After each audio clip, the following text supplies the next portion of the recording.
equilibrado, un hogar donde ellos se sientan seguros. Por eso es importante entender las diferencias entre el hombre y la mujer. Les voy a poner solamente unos 2 o 3 ejemplos. Cuando hablamos de comunicación nos referimos a lo que uno dice y lo que el otro entiende. ¿No es cierto? Ok. Cuando una mujer dice: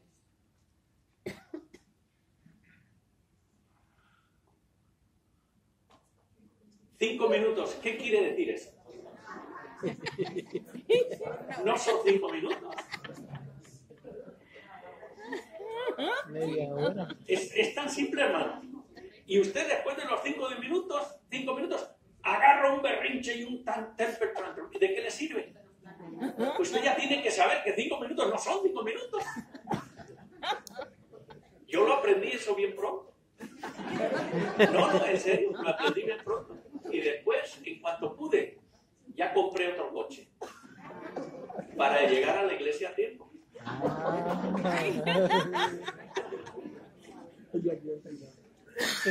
Porque miren, hermanos, yo crecí en un hogar cristiano, en un pueblecito así pequeño como este, todavía más pequeño, en unos 500 habitantes. Y nosotros éramos los únicos adventistas en el pueblo y teníamos la iglesia en nuestra casa. Teníamos un salón grande y a mí me tocaba todos los viernes preparar las sillas, preparar todo para la iglesia el sábado. Llegamos a tener hasta 30, 40 miembros en esa iglesita en mi casa. Así que yo siempre he estado acostumbrado a estar desde el principio en la iglesia. ¿No es cierto? Pero después me casé. Y yo ya estoy preparado, vamos a poner, si es a las 9:30. Bueno, aquí hay hermanos de mis iglesias que nunca me han visto a mí llegar tarde a la iglesia. Es algo que tengo como un sano orgullo. No porque yo sea mejor, es porque mi madre así me enseñó.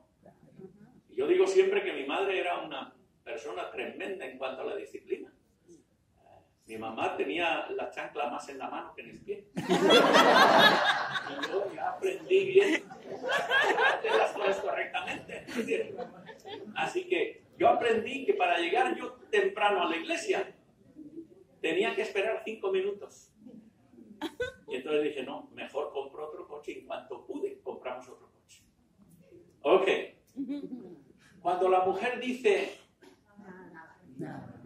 ¿qué te pasa, mi amor? ¿Quién quiere decir nada? Mucho. ¿No es cierto? Quiere decir, no se atreva ni a preguntar más.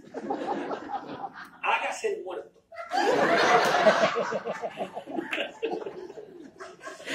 ¿Sí o no, hermanos? ¿Es la realidad? ¿Sí o no? Ok. Cuando dice: no tengo que ponerme, ¿qué quiere decir eso? Saca la tarjeta que nos vamos a Macy's o a donde sea, ¿no? O a JCPenney. ¿No es cierto, hermano? Así es la realidad. Y a veces no hay ni que decir nada. Cuando una mujer suspira, ¡ay! No hagas el muerto. Lárguese cuanto antes. Pies, aquí os quiero. Ok. Bueno, hermanos, tenemos que hacer un poco la cosa un poquito alegre. Amén. ¿Verdad? Placentera, aunque son cosas que son grandes realidades. Pero lo que vamos a hablar ahora en los próximos 45 minutos. No. Los próximos 5 o 10 minutos es lo más importante que ustedes van a aprender en toda su vida en cuanto al matrimonio. Esto yo lo descubrí, lo he predicado en todas las iglesias donde yo he estado, porque el matrimonio es algo importante. Miren, vamos a abrir en Efesios capítulo 5. Bueno, por eso lo puse aquí, para que no nos preocupáramos de mirarlo en la Biblia. ¿Ok? Vamos allá. Efesios capítulo 5. Así también, los maridos... Ok, aquí está el Señor prescribiendo los requerimientos o con lo que él es, las expectativas que él tiene del matrimonio. A los esposos. Los maridos deben amar a sus mujeres como a sus mismos cuerpos. El que ama a su mujer se ama a sí mismo, porque nadie aborreció jamás a su propia carne, sino que la sustenta y la trata con cariño, como también Cristo a la iglesia. Porque somos miembros de su cuerpo, de su carne y de sus huesos. Y ahora dice, grande es este misterio. Mas yo digo esto respecto de Cristo y de la iglesia. ¿Qué es lo que está diciendo, hermanos? A ver si lo hemos entendido. Está diciendo, y esto es algo que a veces no hemos entendido nosotros. Quizá algunas veces en la boda el pastor mencionó esto, pero es algo que se dice en la boda. Ustedes saben que los novios en la boda no están oyendo nada de lo que dice el pastor. No, ella está pensando en si va a salir todo bien, si las damas esto, lo otro, si el pastel está bien, todo eso. No le voy a decir lo que está pensando él, porque los hombres son muy malos. Ok, pero lo que está diciendo este versículo, estos versículos, hermanos, es sumamente importante, porque lo que está diciendo aquí es el ideal que Dios tiene para el matrimonio cristiano, que es, o que debería de ser, una réplica de la relación que Él tiene con su iglesia. ¿No es cierto? Esto, hermanos, es algo sublime. Esto debería de hacernos pensar seriamente. Debería de ser para nosotros un motivo de oración diaria, continua en nuestra vida. Y ahora van a ver por qué, lo vamos a ver enseguida. Miren cómo dice San Pablo. Este es uno de esos misterios. Por eso dice el gran misterio. Ahora, un misterio, cuando San Pablo habla de un misterio, nosotros hoy día cuando hablamos de un misterio pensamos que es algo que no tiene explicación. No. Un misterio, como habla San Pablo, al decirlo en griego, el mysterion, quiere decir que es algo difícil o imposible si no se entiende primero. ¿Me siguen?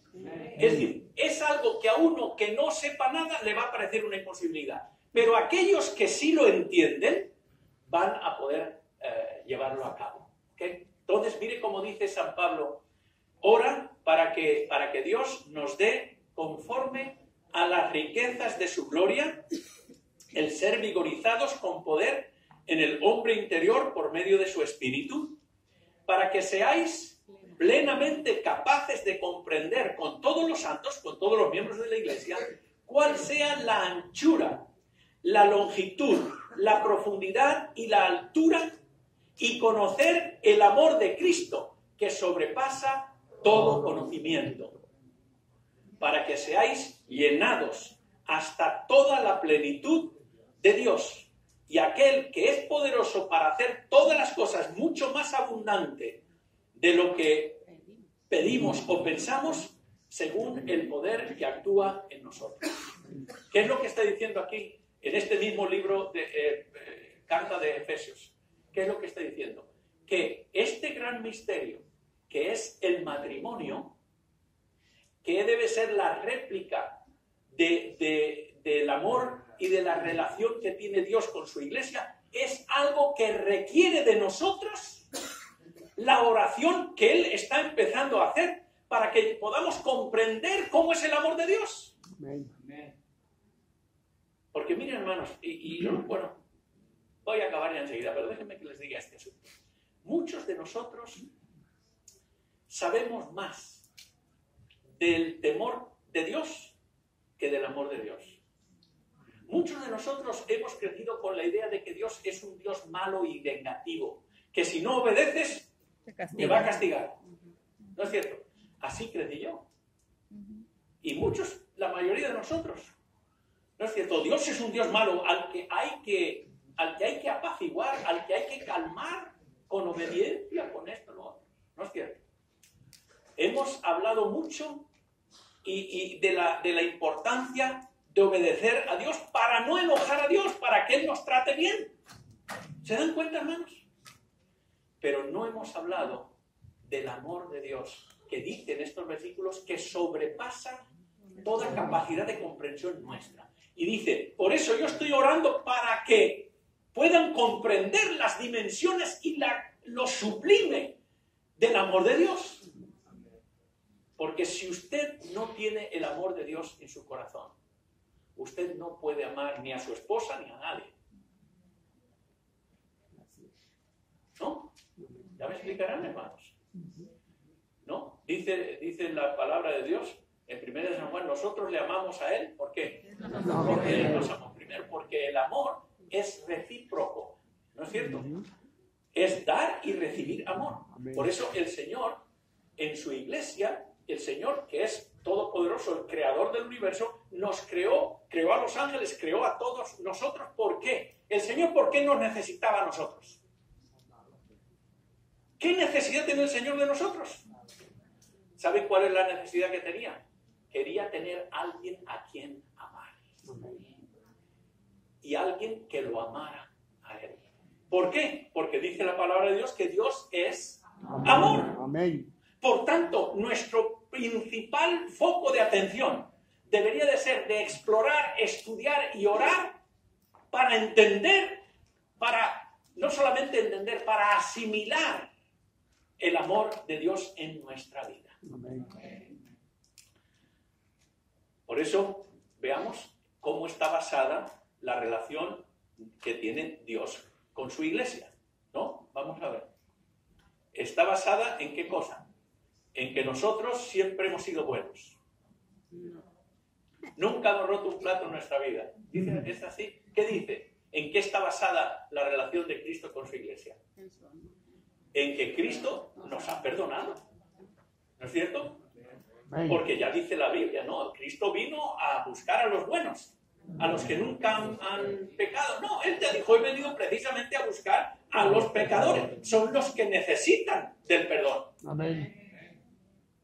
Pero a veces nosotros con nuestras esposas o la esposa al esposo es muy difícil y no perdonamos muchas veces.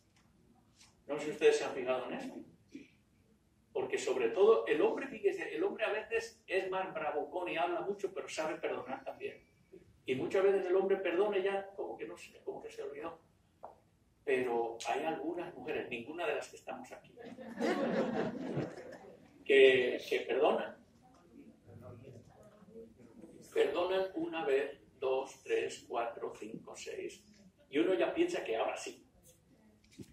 No, la próxima vez que usted mete la pata, le sacan todas las otras veces. Y hasta se acuerdan de cosas que ni siquiera han pasado todavía. Pero la relación que tiene Cristo con su iglesia es una relación basada, primero, en el perdón. Y la relación que debe de haber entre los esposos tiene que estar basada, primero, ¿en qué? En el perdón, porque todos somos imperfectos y cometemos errores y tenemos debilidades y metemos la pata y hacemos cosas que no deberíamos. Y sobre todo decimos cosas que no deberíamos. Entonces, para solventar ese problema tenemos que entender que lo que hace que Cristo tenga una buena relación conmigo es que Él me perdonó. Amén. Y tenemos que aprender a perdonar a nuestros esposos y a nuestras esposas. Número 2. Su muerte es la garantía de nuestra vida eterna. Amén.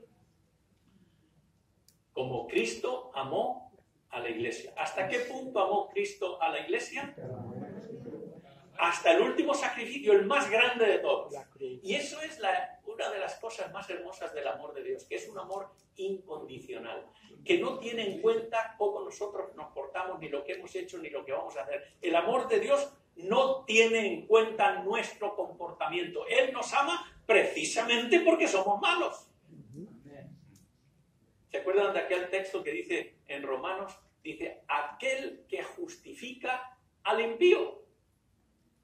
Aquel que justifica a quien al bueno, no, pues bueno no necesita justificación, ya está casi volando para el cielo.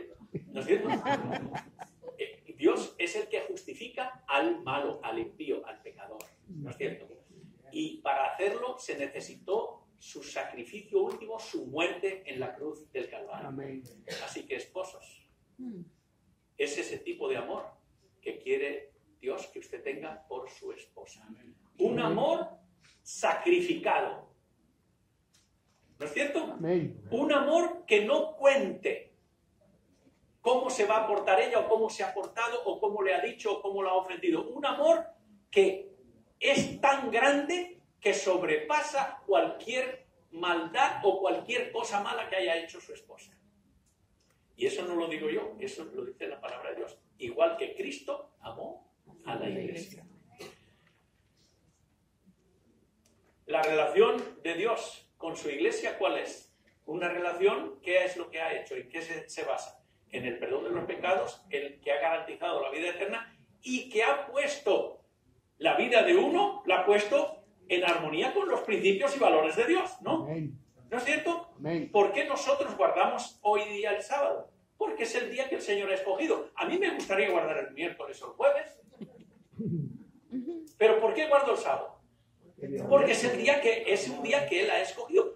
Y yo, como he sido perdonado de mis pecados, porque tengo la garantía de la salvación y la vida eterna, entonces yo pongo mi vida en armonía con los principios de Él. Amén. Y cuando hablo del sábado es un ejemplo. Podríamos usar cualquier otro ejemplo de cualquier otra doctrina que nosotros seguimos o guardamos. Este debe ser el 4. Resultado. Esta es la conclusión. Resultado entonces. La relación sólida con tu Salvador el resultado de estos 3 puntos es una relación sólida con tu Salvador y una unidad perfecta con Él. Amén.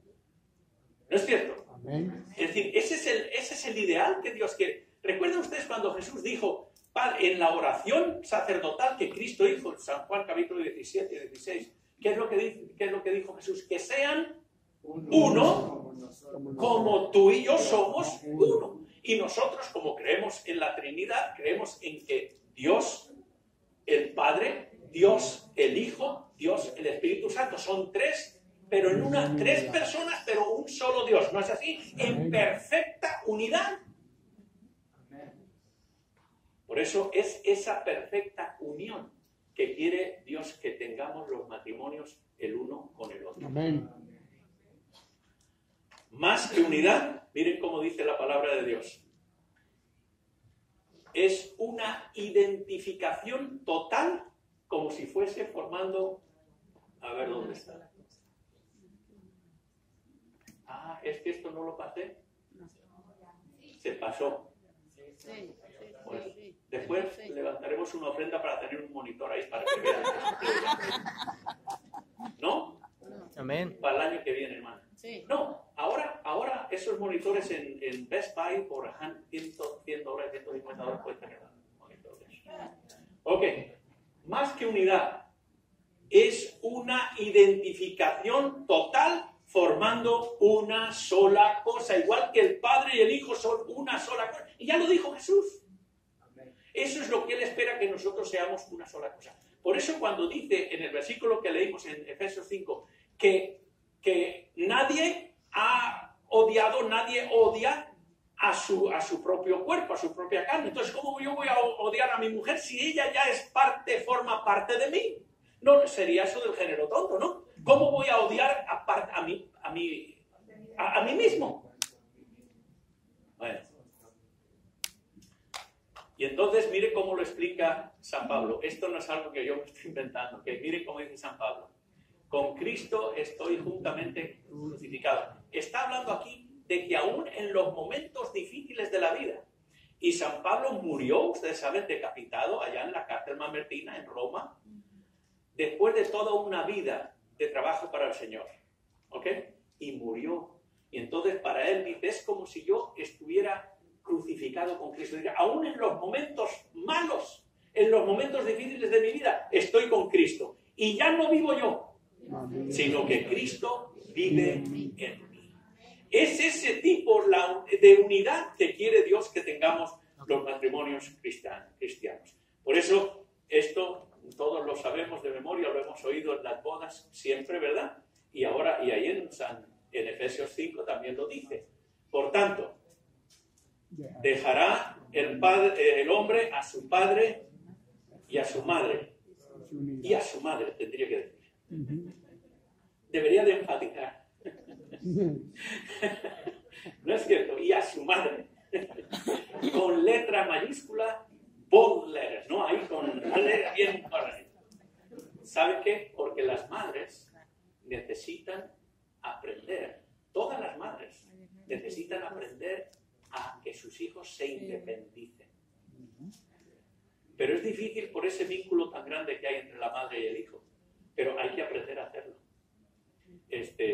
Hermanos, fíjense, les digo por qué esto me ha pasado a mí. Yo ya tenía, bueno, la hora en que yo tenía que llegar a mi casa eran las 9 menos cuarto. Todos mis amigos llegaban a las 10. Pero yo, como mi madre era una mujer muy estricta, tenía que llegar a las 9 menos cuarto. No me pregunten por qué. Porque a mi madre no se le podía preguntar, porque así era y así era. Y así fue toda mi juventud. Hoy día, los jóvenes, ¿a qué hora llegan ahora los jóvenes a la casa? A las 9 de la mañana. A veces no llegan. A veces no llegan. Pues yo ya tenía como 50 años. Pero ahora en serio, 50, 55, yo no recuerdo qué edad tenía. Fuimos en unas vacaciones a España, nos quedamos en casa de mi madre y un día, una tardecita, dije, bueno, voy a salir, tengo que hacer unas cosas y ya me iba. Yo dije, ¿y a qué hora vas a regresar? Digo, pero si tengo ya 50 años, ¿quieres que no sé a qué hora voy a regresar? No, disculpa, no, es que nada más quería porque tal y cual, ustedes saben, ¿no? Digo, todavía no has aprendido a cortar ese cordón umbilical que te cortaron hace 50 años. Y ahora yo no las culpo porque es algo innato en el amor de las madres, ¿no? Pero por eso las madres tienen que aprender a dejar libres a sus hijos. Y sobre todo, miren, hermanos, voy a mencionar algo aquí, ya terminamos. Voy a mencionar algo muy importante, porque muchas madres y muchas parejas que ustedes tienen hijos adolescentes en los 20, 22, la edad que tengan, que deciden casarse, y entonces como la vida está tan cara y como no hay lugar donde comprar, y si aún para rentar un apartamento tienen que pagar primer mes, segundo mes, tercer mes, depósito, basura, luz, agua, y tienen que tener como 5 o 6 mil dólares para rentar un apartamentito, ¿verdad? Entonces las madres son tan buenas y dicen, no os preocupéis, podéis venir y vivir aquí con nosotros. ¿Verdad? ¿Sí o no, hermanos? ¿Es la realidad o no? Entonces esa madre cuida a su hijo, oiga, porque ella sabe lo que al niño le gusta, ¿no es cierto? Y le hace la comida que al niño le gusta, ¿no es cierto? Y las madres planchan las camisas perfectamente, ¿no es cierto? Y la nueva novia, que nunca fue a la escuela, eso sí, pero no sabe nada, ni de cocina, ni de cosas de planchar, ni de nada. Pero ella, como no sabe, quiere aprender también, ¿verdad? Y entonces intenta, hoy te hice esta comida, mi hijo. Y viene y le hace la comida al esposo. Y el esposo la prueba, y a veces meten la pata y dicen, ay, pues mira, mi mamá le echaba... Y usted cree que ella va a decir, pues qué bueno que me está diciendo lo que para echárselo yo después, ¿verdad? Lo voy a anotar. Lo anota aquí en la mente, pero lo anota en otro lugar para echárselo en cara cuando llegue el momento. ¿No es cierto? Y entonces, como la madre sabe lo que le gusta al hijo, pues entonces lo cuida y lo apapacha porque es su hijo y está viviendo ahí en la casa. ¿No es cierto? Y la nuera, pues aguanta una vez, y aguanta 2, y aguanta 3, y aguanta 4. Y llega un momento que la novia, o sea, la esposa, dice, mira, o tu madre o yo. El ultimátum. ¿Y en qué posición ponen a ese pobre hombre? Entre la espada y la pared, porque el amor a una madre es algo que nunca, eso es eterno, hermanos. Y claro, el amor a la esposa es importante porque la escogió para que sea la madre de sus hijos. Es una situación, hermanos, de lo más terrible que una pareja pueda enfrentar. ¿Y saben quién tiene la culpa de eso? Ustedes lo han dicho, Yo no lo he dicho. A ver, díganlo porque he oído como unas 4 o 5 personas. La mamá, ahí está. Entonces, mamás, aprendamos a liberar a nuestros hijos de nuestro control. A pesar de que cometan errores y a pesar de que no les vaya bien en la vida. Porque nadie aprende cuando siempre le va bien en la vida. Nadie. Todos aprendemos cuando cometemos errores y entonces podemos salir, podemos vencer esos errores y aprender las lecciones que nos han causado. Entonces, bueno, salimos de este tema. Por tanto, dejará el hombre a su padre y a su madre y se unirá a su mujer y se harán una sola carne. Ese es el plan que tiene Dios para su matrimonio y para el mío. Ojalá, mis hermanos y hermanas, que podamos no conformarnos con el status quo, como está la cosa. Por eso el título de este sermón, fíjense que lo cambié. El primero, aunque no está en el boletín, porque para eso se hacen los boletines, para cambiarlo después. ¿Sí, no? ¿No, Pachita, sí o no? Ok, el boletín decía, el primer sermón que yo le dije, cuando ok no es suficiente. ¿Saben que vi un comercial en televisión de Geico, ustedes han visto de ese asegurador? Dice, cuando ok no es not enough, cuando ok no es suficiente. Cuando nosotros nos casamos y le pregunto, oye, ¿cómo te va el matrimonio? ¿Y sabes qué es lo que dicen? Ok. Yo ya he aprendido que cuando dicen eso está la cosa mal. Cuando ok no es suficiente. Pero después lo cambié por el gran misterio. Porque esto que hemos hablado, de que nuestro matrimonio es una réplica de la relación que tiene Cristo con su iglesia, es un gran misterio. Y eso es lo que yo les doy como tarea, si así me permiten, para que sigan explorando y orando para que el Señor les dé esa capacidad de comprender que su matrimonio es algo sublime, es algo maravilloso, algo sagrado que los va a hacer felices o infelices.